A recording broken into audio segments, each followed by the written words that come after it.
Assalamualaikum guys, welcome back. Benda boleh kata serius lah kalau kata sampai Samsul Yusof sendiri pun bersuara pasal satu benda tu.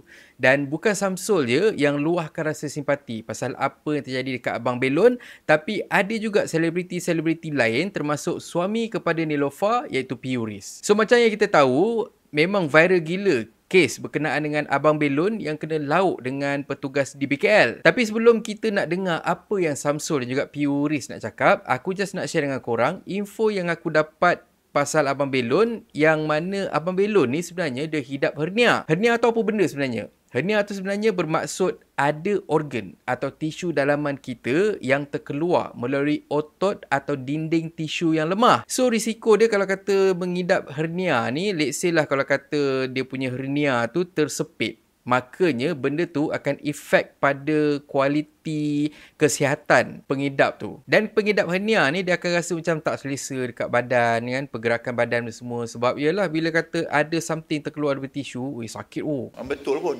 Dan let's say kalau kata hernia tu teruk, makanya pengidap tu dia kena operate. Anyway, disebabkan rasa simpati dengan apa yang berlaku, Samsul Yusof ada luahkan pandangan dia dekat Instagram, yang mana ini apa yang dia kata. Hari tu ada kes pakcik jual petai, abang dah terasa dah. Yang ni timbul lagi. Ya, tahu dia tak ada lesen ke apa, tapi perlu ke sampai penjual belon tu kau buat dia sampai patah riuk macam tu? Kalau ya pun nak rampas belon, tak perlu sampai nak grip leher ataupun pijak orang semua, apa benda semua ni, brother. Kuman seberang laut kau nampak, tapi gajah depan mata kau buta. Warga asing punyalah bersepah kat KL dan ada yang berniaga bekerja secara haram.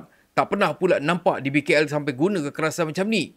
Mana peri kemanusiaan? Moga Abang Belon sembuh cepat. Pakcik petai dan semua peniaga kecil jalanan di seluruh alam ni dimuliakan dan dirahmati Allah. Macam tu juga dengan P.Euris yang persoal pihak berkuasa tempatan perlu ke bertindak fizikal sampai macam tu sekali? Ini apa yang P.Euris cakap. Sebagai Muslim, tidak punya hak apa untuk kita pukul orang. Selagi agama dan syariat tidak diganggu, konsep sayang menyayangi dalam Islam memang ditekankan.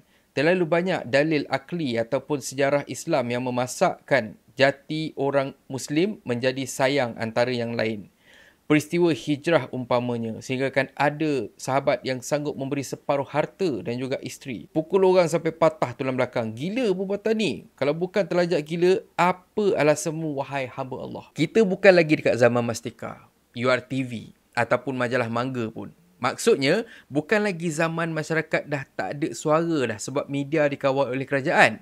Kalau ada penguatkuasa yang buat silap, memang laju benda ni semua akan dikongsikan satu Malaysia. Even mungkin satu dunia pun boleh tahu. Tambah pula sekarang ni kita boleh nampak lah, kita boleh tengok selebriti dan juga influencer makin ramai yang bersuara. Kalau kata ada benda yang tak betul berlaku, jadinya dah tak ada dah naratif satu hala. Apapun ramai yang dah offer untuk bantu Abang Belon. Which maksudnya, macam aku share dengan korang dekat dalam video aku yang pertama, skripnya memang akan lebih kurang. Benda jadi viral, lepas tu adalah influencer ke ataupun VIP semua ke yang akan datang untuk bantu, bagi duit, bagi peluang dan sebagainya. So insyaAllah lah, ini rezeki untuk Abang Belon dapatkan sumbangan dan mungkin peluang untuk rezeki yang lebih besar lepas ni. Tapi macam mana pun kita kena ingat, benda ni masih lagi belum selesai. Jadinya pada aku, kalau kata kita nak mengkritik pihak yang terlibat, terpulang. Tapi yang pasti, kita kritik guna otak dan juga guna ilmu dan jangan ikut emosi. Kita mungkin sekarang ni tengah marah lah dengan di BKL. Aku sendiri pun sama juga. Tambah lagi pasal isu kuil dan benda semua. Tapi macam mana pun, selagi pihak berkuasa belum habis siasat lagi, aku rasa elok kalau kata kita jangan terlampau menghentam sampaikan tahap memfitnah. Ya. Last sekali, aku berdoa semoga Abang Belon cepat sembuh dan pada korang semua, selamat Hari Raya, maaf zahir batin. Terima kasih dah berapa tahun dah korang jadi pendengar setia aku. Dan akhir kata pantun, Hari Raya balik Pahang. Bawa barang penuh bonet, takut netizen datang serang. Mula bagi fakta kelepet. Dan kalau korang suka konten ada dalam channel ni, please consider to subscribe. So thank you very much for watching and have a nice day. Assalamualaikum. Guys, aku nak kongsi dengan korang, ini ialah remote control size Hot Wheel yang memang paling best dan juga paling murah yang aku jumpa. Seriously aku cakap memang seronok main. Kalau korang pun nak beli, korang boleh tengok link dekat pin komen.